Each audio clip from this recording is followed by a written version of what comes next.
There is no democracy at all in the Eurozone. We gave a lot more than just the monetary sovereignty to the Eurozone, to European Union. We gave away our democracy. Then we got a deadline from the Commission. They're telling us we cannot spend our money as we want. And we are in need to spend those money, and they are not willing to allow us to do that. Look at what happened to Greece. Mm-hmm. It was a crime, and they think to do the same to us.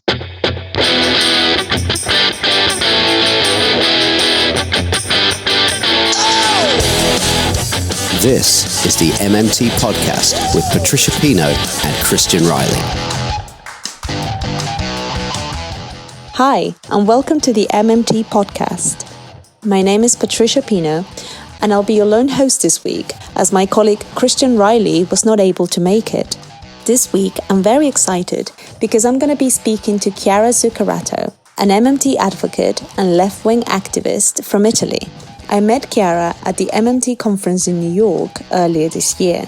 She's going to be talking to us about the current political crisis facing Italy and how MMT relates to it. We always talk about monetary sovereignty when it comes to MMT. And today's podcast hopefully will go some length in explaining why it's so important and what happens when a nation is, due to political reasons, restricted from running deficits. As you all know, Italy is part of the Eurozone. It does not issue its own currency and has relinquished that power to the ECB. So that we say that unlike the UK, Italy is not monetarily sovereign. Now, there are those who say that MMT is irrelevant in nations that are not monetarily sovereign. But as we're about to hear, MMT has allowed activists like Chiara and many others throughout Europe to understand the problems facing the Eurozone and start formulating solutions for their respective nations. By the way, if you need to reach us, you can do so through Twitter. Christian's Twitter handle is @ChristRiley, and mine is @PatriciaNPino. We also have the Twitter handle for the MMT Podcast @MMT Podcast. You can send us any questions that you have, or you can make suggestions as to things that you think we should be talking about in future episodes, or subjects that you think that we should expand upon. So let's get started. We're here with Chiara Zoccarato. She is a member of Patria and Costituzione, a socialist organization in Italy, and she is also an MMT advocate. Can I say that? Yes, of course. How are you? Fine, thank you. And thank you for inviting me to speak with you. It's a pleasure, really. Thank you. No, the pleasure is all ours. The reason why I was so keen to have you here is because obviously in the UK we have a very intense debate about Europe. Our perspective is mostly Brexit matters, but it was... I see some people here sometimes struggle to understand what's going on in Italy, and almost they don't know who to side with. Yes. So it can be quite confusing. Yeah. So I wanted to know what your thoughts were, but maybe perhaps give us a brief description of what's happening and what you think needs to be done, and even what you think we can do to help, if anything at all. Thank you. Very kind of you. We need help and cooperation, international cooperation, of course. Well, the present social situation in Italy is really terrible, and that is why populist parties gained a victory at the last elections. Maybe some people cannot understand this very important passage, but austerity killed our economy in a way that is incredible. It's crazy. We have been running a primary surplus for 20 years. So it's real austerity, and also this last budgetary plan that the government presented to the Commission had still a surplus. So little surplus, but it was not expansionary. So it's incredible the fuss about this budgetary plan. It was just for the survival of the people. Well, so how were things before the Eurozone? How were things in Italy? Were they considerably better? Were they worse? Of course. Well, we had a splendid welfare state, and a state that was spending for infrastructures, healthcare, education that was free. Also, university were free. And, well, our constitution was built upon socialist principles. So the economy should focus on public interests. And that is why they wanted to get rid of that. So that was the purpose of joining the Eurozone, to change our social model and to put a constraint to the state expenditure for the people. The situation now is that, well, since 2007, we lost 25% of the production capacity in manufacture. Well, think about it. It's like a war. It's incredible. And also, we have 5 million people, 7% of the population in absolute poverty. Well, you can see retirees in a dumpster diving. It's crazy. And the people at risk of absolute poverty and social exclusion are 18 million, the 30% of the population. This is just to give you an idea of what is happening here. And the real unemployment is not at 12%, it's already a huge percentage, but it's at 29% if we include underemployed, so involuntary part-time work and underpaid work. And also, if we had the inactive, so the discouraged who may be willing to work, but they are sure they are not going to find any, so they don't even look for it, we reach the total percentage of 34.6% of slave labor. It is incredible, and it's consistent with the data which came from ECB research published in the last year that said that the official statistics were wrong and all the data should be doubled in all the Eurozone. The problem is that the budgetary constraints are measured by those statistics. And so for the Commission, Italy now is at full capacity, almost at full capacity. And the government should not stimulate the economy at all because owing to that... Is that what the Commission is saying? Yes, we risk to overreading it. And the unemployment rate is perfect. It's very near to the natural rate of unemployment. So you can understand the situation is not sustainable. So how can this idea, how can unemployment be so high and yet they can regard it as full employment? Well, because, our economy was based on small businesses and internal demand. When you act austerity, you destroy the internal demand. And so all the small businesses were closing. And also they push for export. You cannot give jobs for all just by exporting. It's impossible. And many people were employed in the state, in public agency or in public institutions, and they were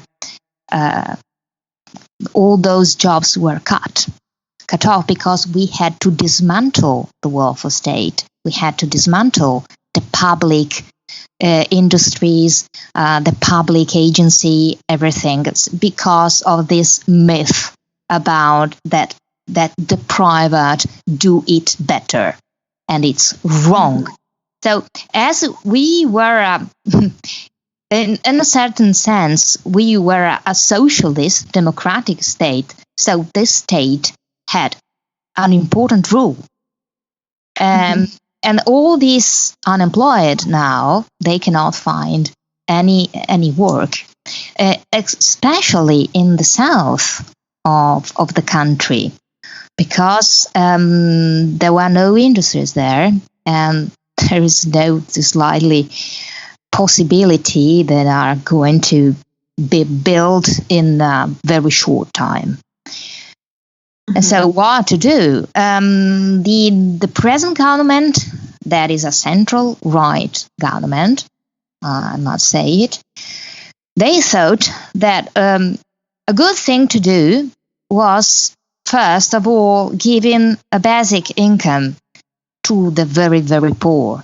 That is not a classic basic income. That would be misleading. It's just a way, something to give to those people that are starving. So it was the minimum required. Is this 5-star you're speaking about? Well, 5 stars, of course, but it was within the budgetary plan. That is, it was made both from 5-star movement and Northern League, the League now itself. The League wanted to put a flat tax at 15% just for small businesses. And this is something that was due because a tax pressure in Italy for small businesses is really so high that they cannot survive. So this was a tax reduction, effectively. Yes, actually it's a tax cut for them, for small businesses. The problem is that we have no space for growth. Because they said that this budgetary plan was to promote growth, but there is no space for that because there are very few investments. And the most part of the deficit increase was to deactivate the safeguard clauses in order to avoid an increase of the VAT planned for the next year.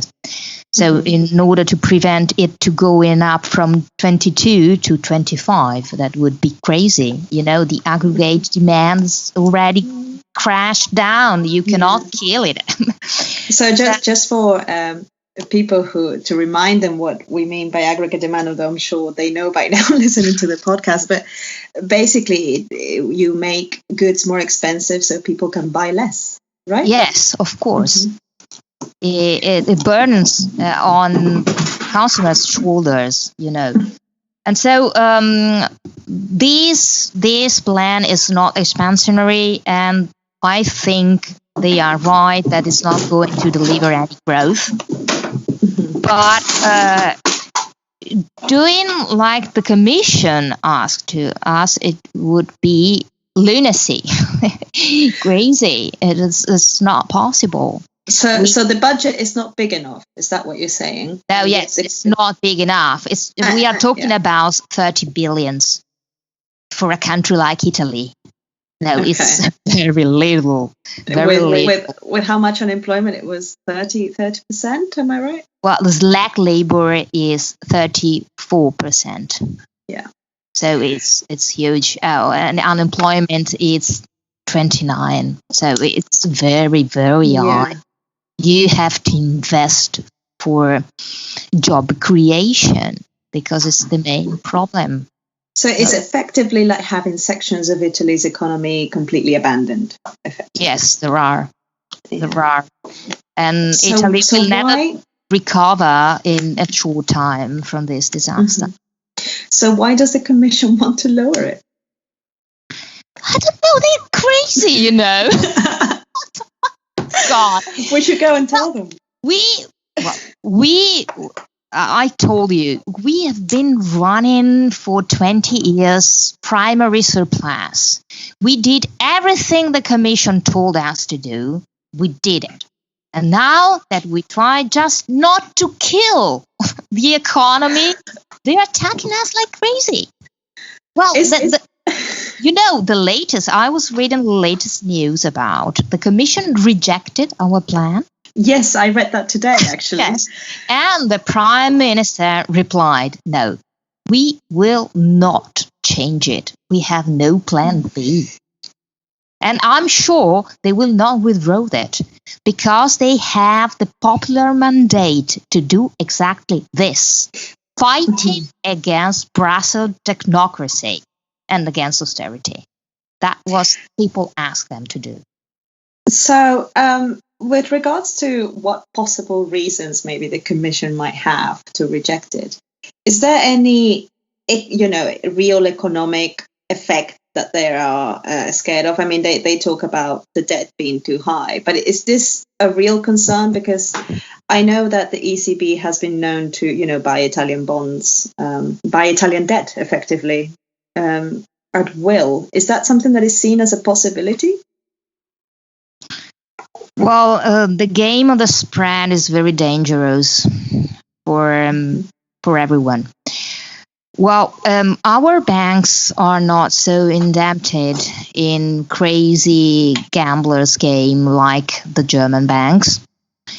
Our banks are plenty with non-performing loans just because, as I told you before, the aggregate demand is terrible. People has no money to pay back the loans. That is the problem. It's not because they are making derivatives or some other financial tricks. So I think that they are aiming to suck all the private wealth that still there is in Italy. They want it because the Italian savers were the best savers after Japanese in the world. So Italian people saved money for decades. And so now they have houses, they have assets, they have some money. That money now is used to pay for children, to pay for daughters and sons that are unemployed. So it's thanks to that private wealth that we are not like Greece at the moment. But I know it's a wealth that is appealing to financial markets, appealing to investors, houses, properties, wealth. Put your money into some financial portfolio. Don't take it at home.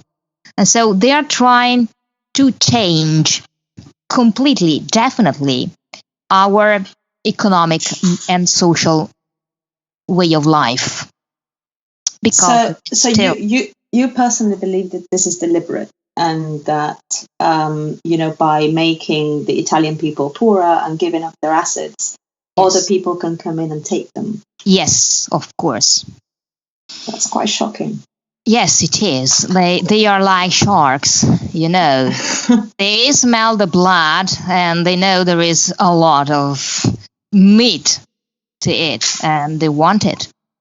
They want it because we were the fifth industrial country in the world.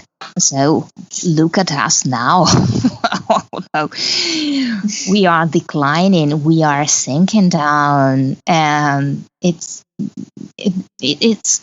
really a pity because it was a wealth and prosperous nation. This where people could live a life of dignity and hoping to a better future with no fear about sickness or old age, because we had everything to take care of our people, and now we cannot.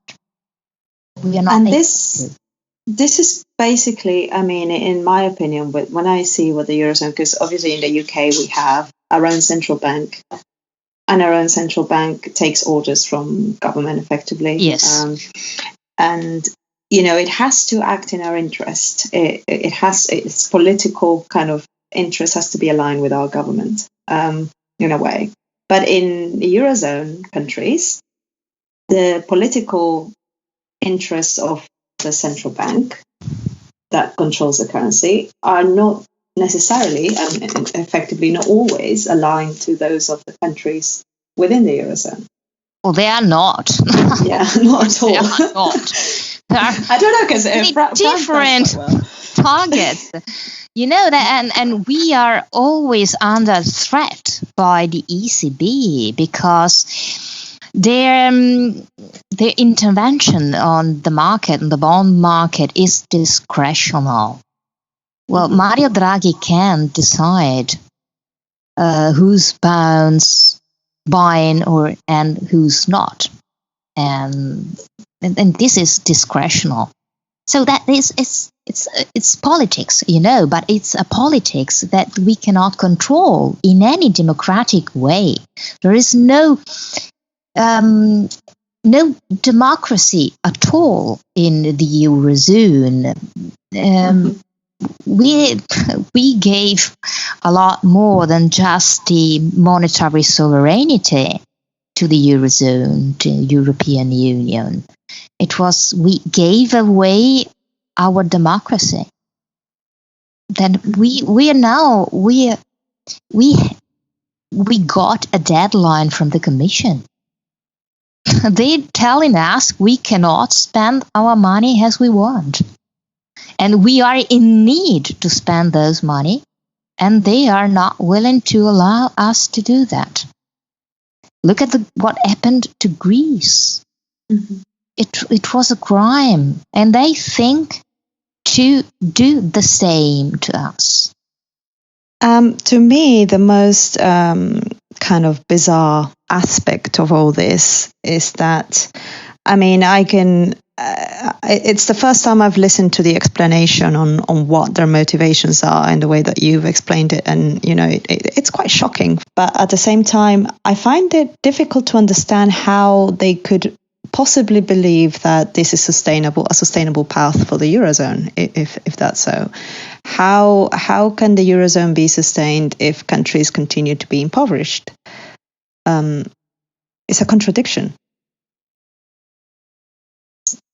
No, it's a political move, very shrewd political move, because by this way of acting, they obtain in the end what they want: reforms, more power in their hands, more wealth at their disposal.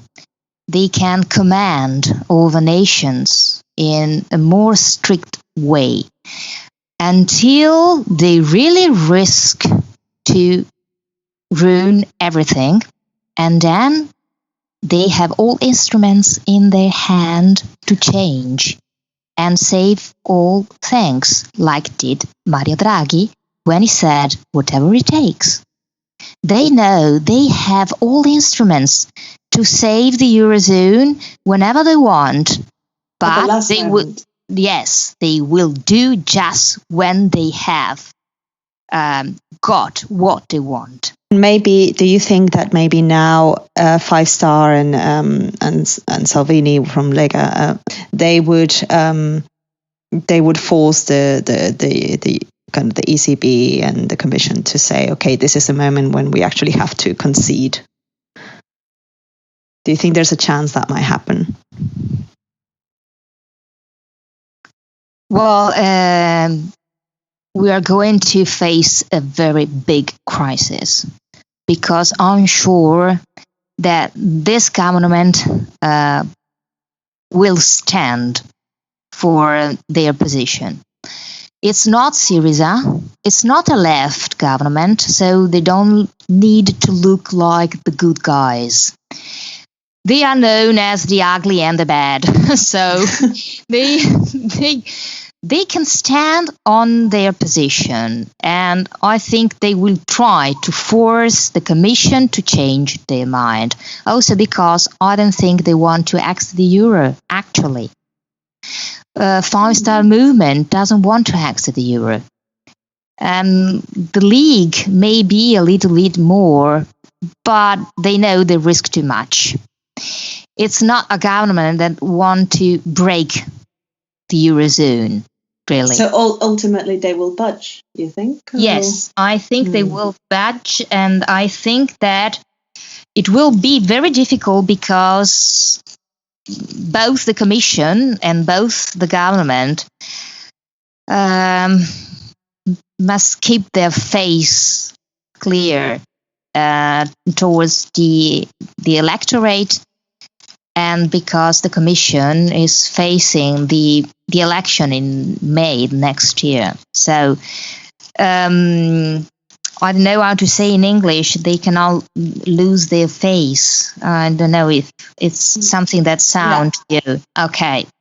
They can't lose face. Okay, they must find an agreement that is good for both, and that won't be simple.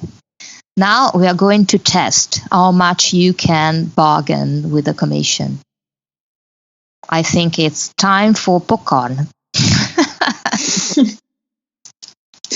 But I mean, to me, I follow closely what happened in Greece with Syriza, and it seemed like a big movement behind Syriza. I don't know how popular the parties in Italy actually are that are in power right now. I mean, they didn't win a majority, and that says a lot. But there are, I mean, Salvini isn't exactly your kind of left-wing hero, is it? No, absolutely. No. I mean, he's been very anti-immigration, typical far-right positions, racist, Yes. some might say. Yes, yes, a little bit. Yes, he is. Of course, he is. Yes, but all over Europe, center and right wing are gaining support from the people, and that is because something is going wrong within the European zone. It's just not the Eurozone, it's the European Union. They are pushing for pro-business economic model. It's neoliberalism. And so, in a certain sense, I cannot support the government in their economic policy, but I think we are going to support their position against technocracy. The rules that were written in the Maastricht Treaty and also in Stability and Growth Act and the Fiscal Compact are absolute crazy. They must be changed. But the risk is to still have a sustainable Eurozone. It could change in a sustainable way with no room for social rights, no room for socialism. And that is my main concern, because you can have working economy, but growing inequality, growing unemployment, and injustice, social injustice, and that is not bearable for. About this is that I had a conversation recently about the merits of technocracy versus democracy. to me, it seems like the treaties, because we have the Maastricht Treaty, which makes up the EU and the Eurozone rules with regards to deficit spending. It sets an arbitrary value of 3%, and it also sets an arbitrary value for what it considers to be a good debt to GDP ratio, for example. And Italy at the moment is being asked to reduce its deficit on the basis of reducing the debt, because the Maastricht Treaty indicates that Italy's debt is too high. But to me, that seems the triumph of technocracy over democracy. These conditions are set in treaty, therefore people cannot vote against them anymore. So what are the steps? I mean, if the Maastricht Treaty needs to go, what would you replace it with? What should be the new contract of Europe, or would you have one at all? Well, I think we have to rebuild the European Union from the very basis, because it's a flawed construction. It's all European institutions are built on a multi-level governance that has no space for democracy, because it's technocracy. So, as you said, we have technical parameters to be observed, and we are constrained by those parameters that are not real economic constraints. They are political constraints, just to rebuild a new social order that is completely different from what our people wanted. Well, for example, the European Union treaties are the opposite of our constitution, and this is a big problem. I know there are some people that think that things can be managed in such a way that we can reach supranational democracy, but it's something that is not real. I recently read a very nice paper written by Martin Lowlin of the London School of Economics about this point, and that paper was entitled "Constitutional Pluralism is an Oxymoron," and I believe it is.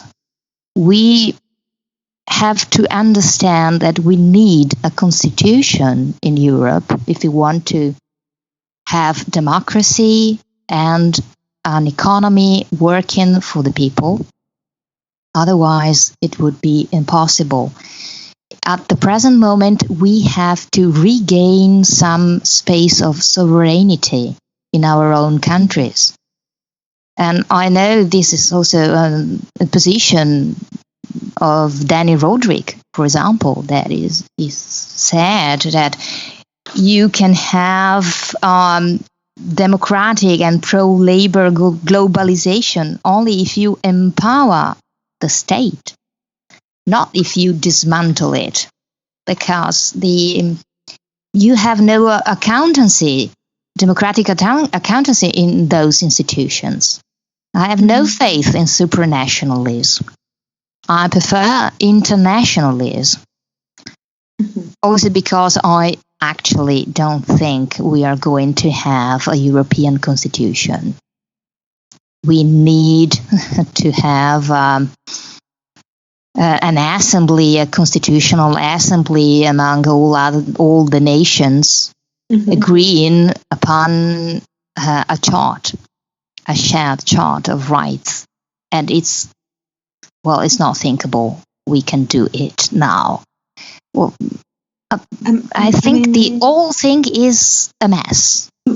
Because in MMT, we always talk about this concept of monetary sovereignty. And we always, I think it's important because it has the political implications that it has. It's made so obvious with the Eurozone, especially when you compare it to the UK. And but what you're saying is that, if I understand correctly, is that European nations should regain as many powers, or all the powers back to all economic powers back to themselves, and that instead we should have a sort of an assembly of nations discussing matters that coordination of politics between us. What kind of things would you like?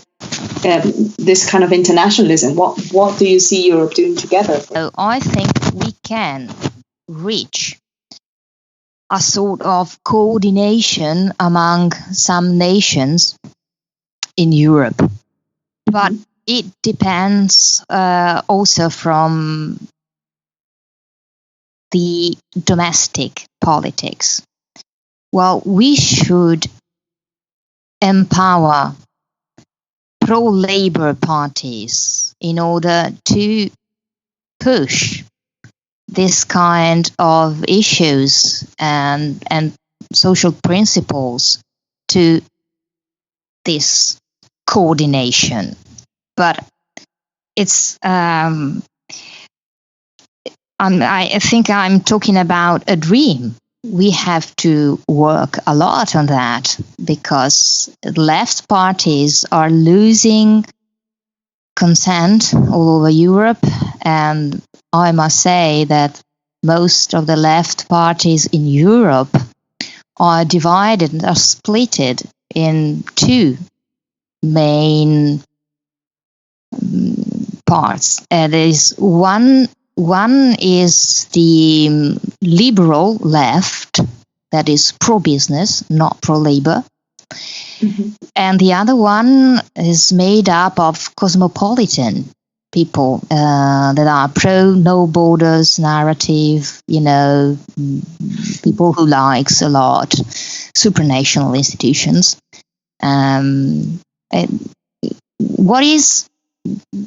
What is missing is real pro-labor parties in Europe. I know that, for example, in France, there is France Insoumise that is doing a good job on that. I know there is Sarah Wagenknecht in Germany that is trying to gather all pro-labor forces within an association like ours, that is Aufstehen, and she's trying to gain some consent and gathering forces on these issues. In Italy, we have a big delay in doing this. Pro-labor forces are not that big at the present. But that's, I suppose, what Fatherland and Constitution is. Yes, that's what you're trying to build. Yes. Go left. Exactly. And also, we need new economic theories, because also the left parties has been captured in the liberal ideology. And we need a fresh new economic theory like MMT to bring new ideas and to let people understand what you can do with a government that is in power of all economic instruments to deliver the good of the people. This is very important, and I think it could be a very good mean to gain consent and for left parties who accept this principle and these new theories. And it's not simple.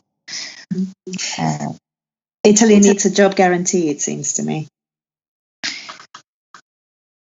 Well, yes, we need a job guarantee, but we have no financial resources. There is no fiscal space to create a job guarantee plan. It's impossible. And so we have to let people understand what we could do with monetary sovereignty, and then we can try to fight to bring it in Europe, if we are able to do that, or in our country, if it's not possible to enhance it at federal level. So, at the MMT conference earlier this year, in which I had the pleasure to meet you and many other European MMT advocates, there was part of the discussion which we often don't talk too much about in MMT, but that it's relevant to Italy as it's relevant to Greece, especially with I suppose Salvini at the helm at the moment. He came in with a very strong anti-immigration narrative, and that seems to have resonated at least with a substantial amount of Italians. What is broken? I'm one of those. Maybe I'm naive, but I'm one of those people that think that it's not natural for people to turn against each other in this way, and that something else has to be happening for them to be forced to find someone else to blame, or what is broken with and we at the MMT conference we discussed it briefly about MMT doesn't really go too much into the effects of immigration because I guess because there's no flat, answer of whether it's good or bad. It depends. Am I correct to say that? Yes. So, yes, there is something that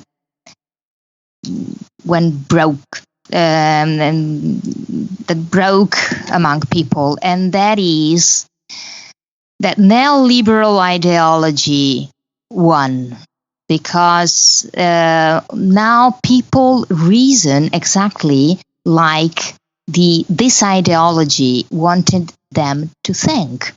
And so they think that financial resources are scarce. And so they have to struggle to keep them for them. So I cannot give you something because after I've given that to you, I don't have it for my family. And that is the problem, the reaction the people had in the latest years. Because all the narrative about how the economic works has reached the core of the people. They really think that all that narrative is right. And that is the problem. We have to educate the people to understand that is wrong. That are just myths. There's nothing real in that narrative. But we need to do a strong effort in education. And it's a big effort, because they really believe that. 20 years always listening to newspapers and politicians and academics telling them that resources are scarce. And they say, okay, they are scarce. So what we do now?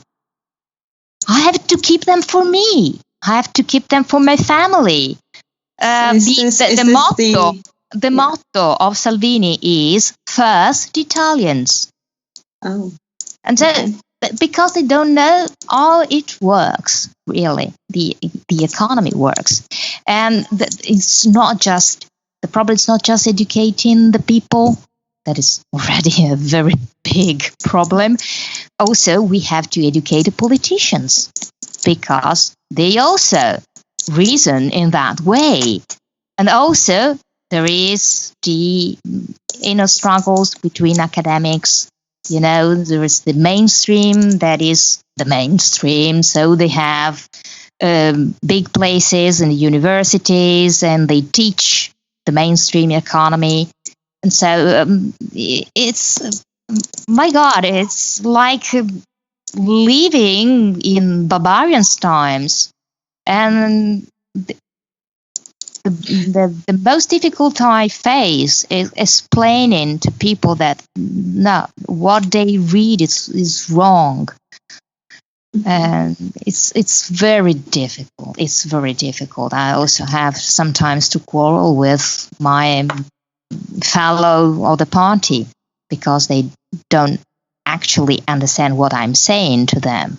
So and I know you know. I know exactly what you mean. I was going to say, because in the UK, we had the same narrative during the Brexit referendum. And it's a shame that the Brexit referendum was so based around the subject of immigration and stopping immigration, seeing immigration as a threat. And I think you're right that this comes from that narrative that financial things, money is a finite thing. And if I don't have it, then someone else has it and they're taking it away from me. And that they believe that, immigration was a burden on our public services. That this perception that people are a burden as opposed to an asset to your economy. And obviously for a country like the UK that is monetarily sovereign, we know that's not so. And also, I think amongst people in the left, an element that I've said, this idea that there is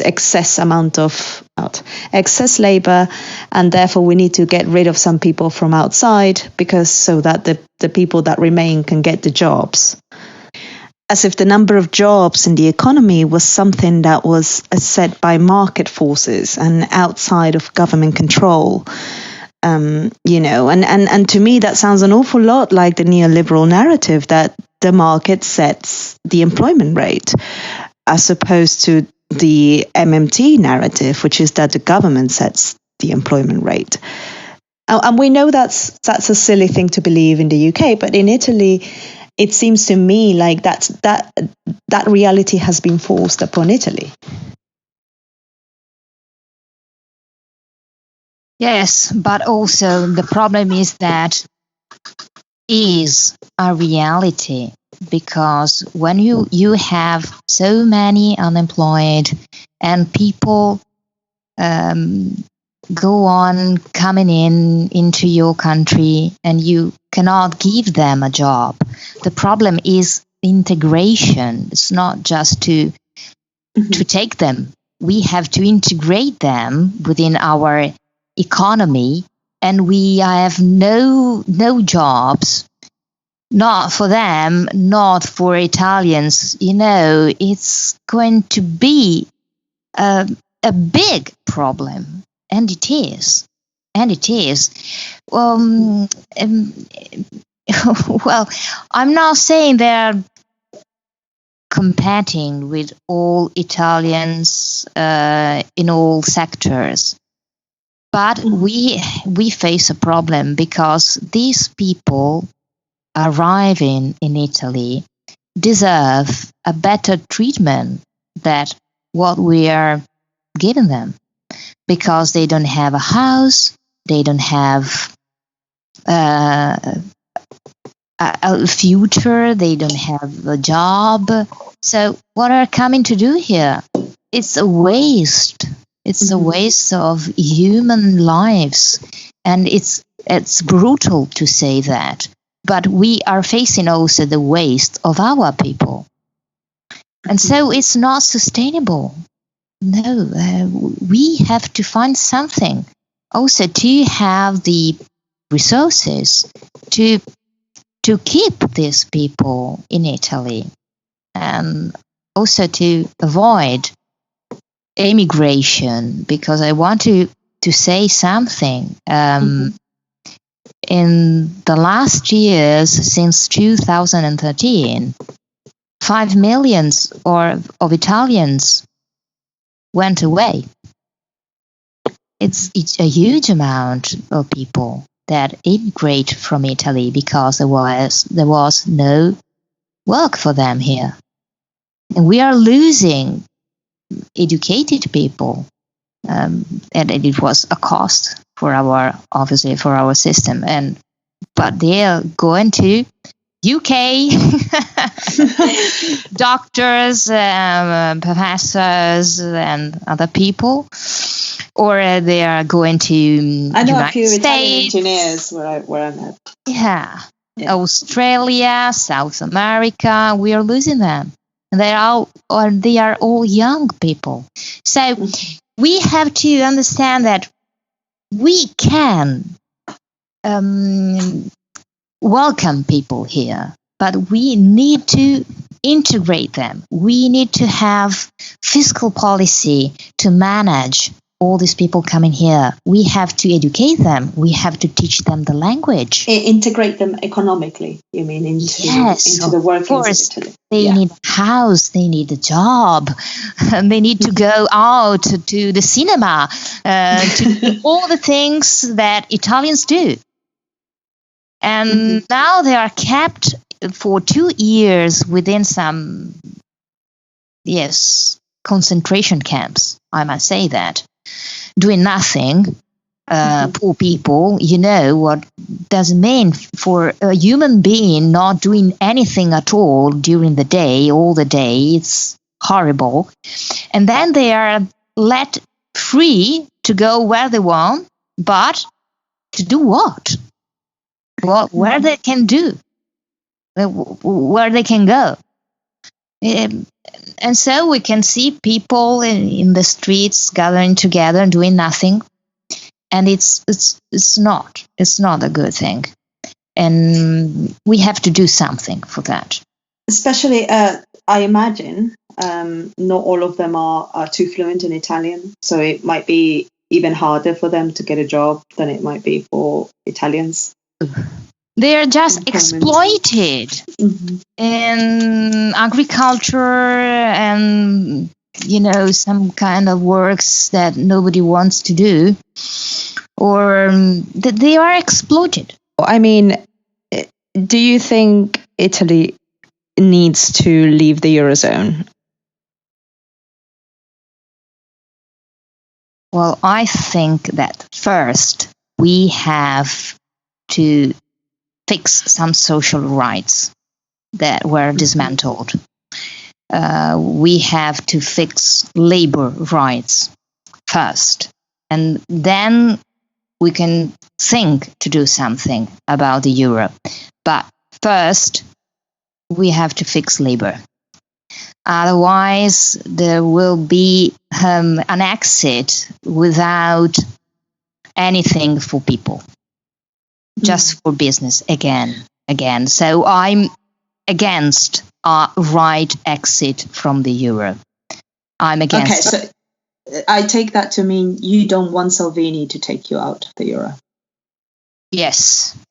Yes. Okay. You want to do it yourself. He's not doing it well. He doesn't know MMT first, and is not a pro-Labour party, of course. So you would wait for the next for a truly socialist government to eventually lead Italy do that. Out of it. Yes, eventually, if we are forced, we have to do that. But we first of all we have to empower labor. Absolutely, we have first to empower labor and internal demand.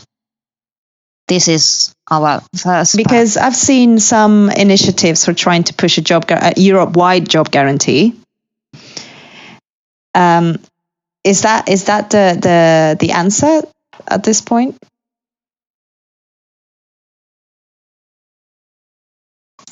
Well, it could be the goal, the final goal, but it's a hard path to take it now. But I think what we should do now is to strengthen the cooperation between Labour parties. So between the Labour Party in the UK and Labour parties along Europe. So we can try to deliver some strong issues about social rights, about the economy for the people, about job guarantee.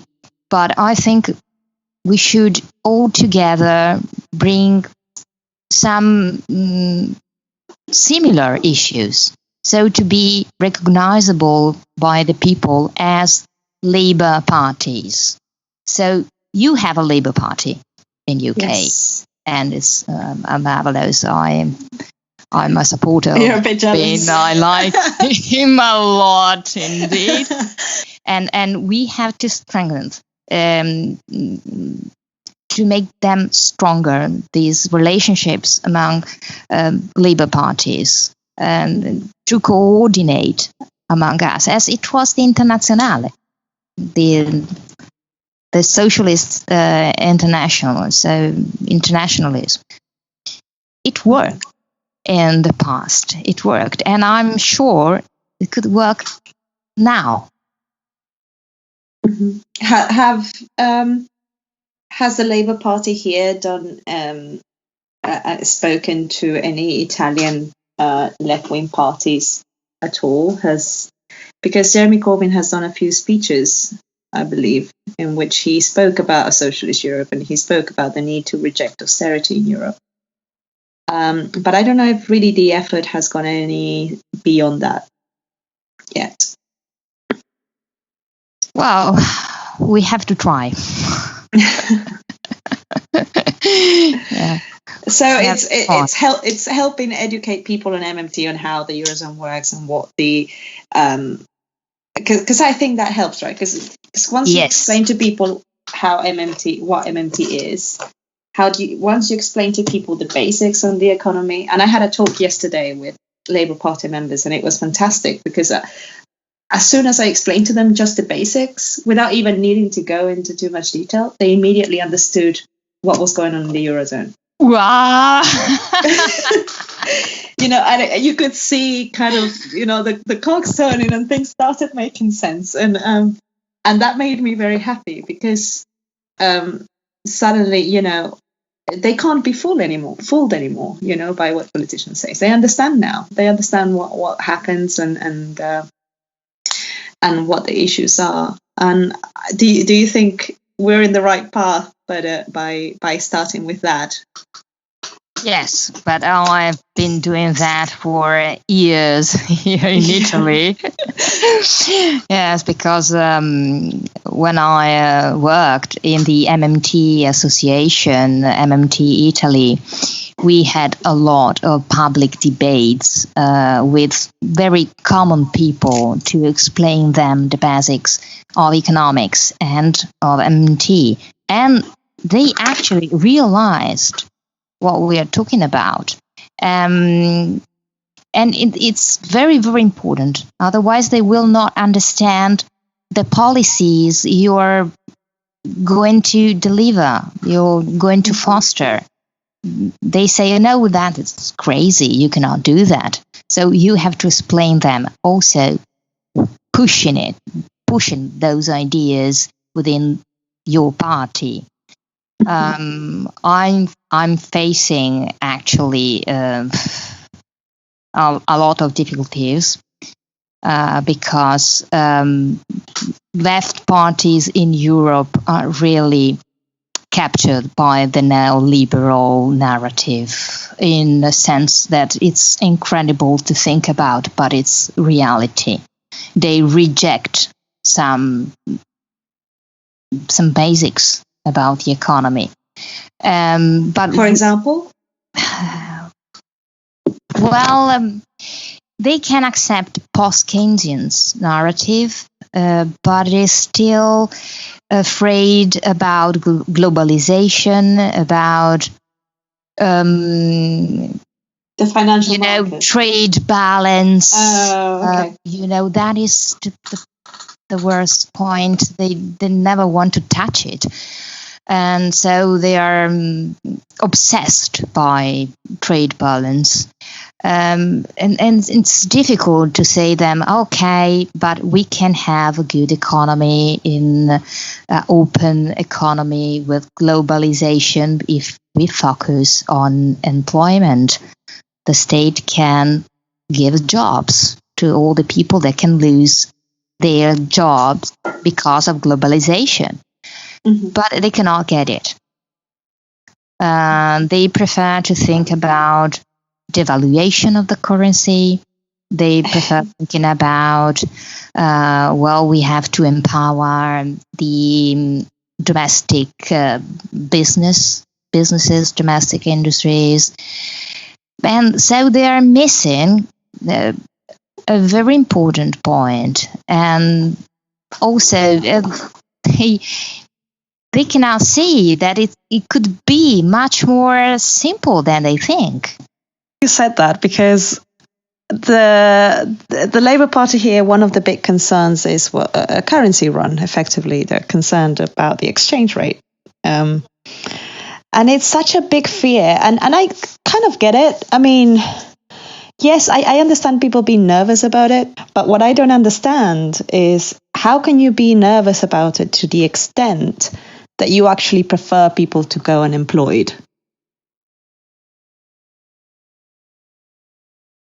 Yes. For the sake of not running that risk, Exactly. I'm so glad you said that. I asked you because I wanted to know whether they were the same difficulties that we had here. Yes, of course.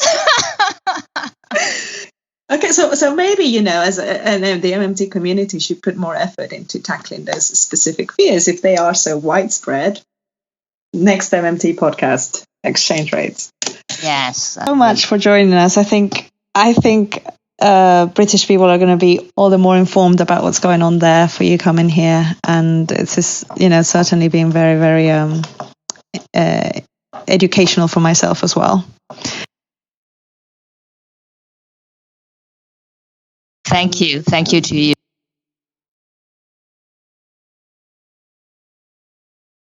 But I heard you say at the MMT conference as well that learning MMT was both good and bad, in the sense that good because you understood the economy, bad because you suddenly realized that all these things that you thought were, were a political crime. Yes, exactly. Where they were political choices and crimes. Also, we have to have the courage to say that, because they are crimes against people.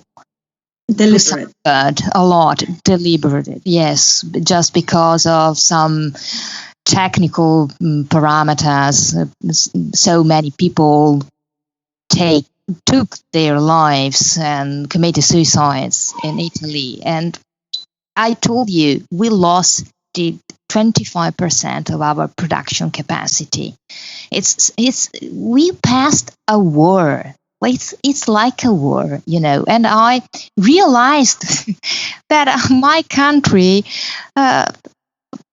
was going to waste, and it was destroyed by some stupid rules. When we had the Monti government, it was blood and tears government.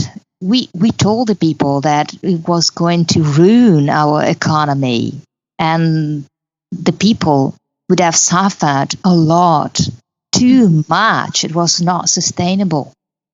And I think it's important to say this because, I think a lot of people from the outside who first meet MMTers like yourself don't really understand where all our passion comes from. And it can be quite confusing for them, I suppose. Yes.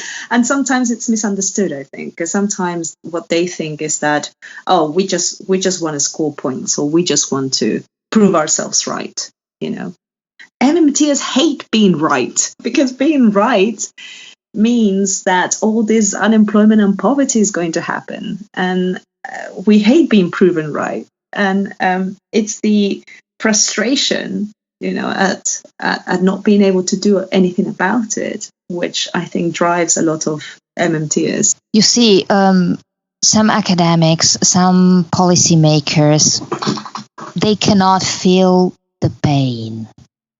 They cannot feel the pain of the people. So for them, it's just theory. It's just numbers, figures, a graphic and something. They cannot understand that it's people suffering. They lack this this understanding. They lack compassion. And that is why we are so passionate in fostering this economic theory, because it's about human rights. And Pavlina came to Florence 2 weeks ago. Yes, we had her in Florence. We had a public debate, and she told that, okay, a job is a human right, and some economic theories are not ethic; they are immoral. And I do agree a lot with that. Well, we have to bring again some ethic. They're dealing with people's lives. Yeah, and I can see that. There was discussion amongst MMTers as well at the conference about the tone that we used and how we approached ordinary people. And as I said, sometimes that passion can be misunderstood. Yeah. And but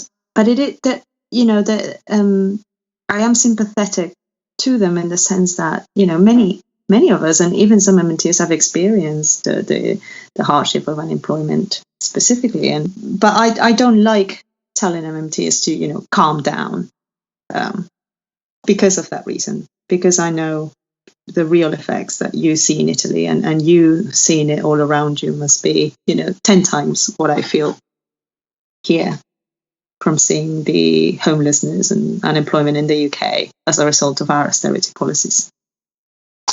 Yes, that is why I preferred political activism, because I can be passionate about my values. I'm not an academic, so I'm not required to be quiet, calm, and professional. I'm a politician, so I have my social values. I will fight for them passionately. You can be emotional and get angry, and that's probably a good thing. That's great. Thank you so much.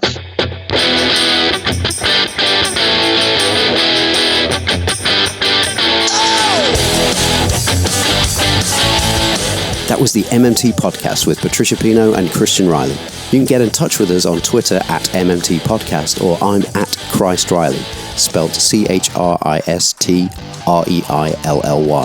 And Patricia is at Patricia N. Pino, spelled PatriciaNPino. You can also email me at christriley@outlook.com.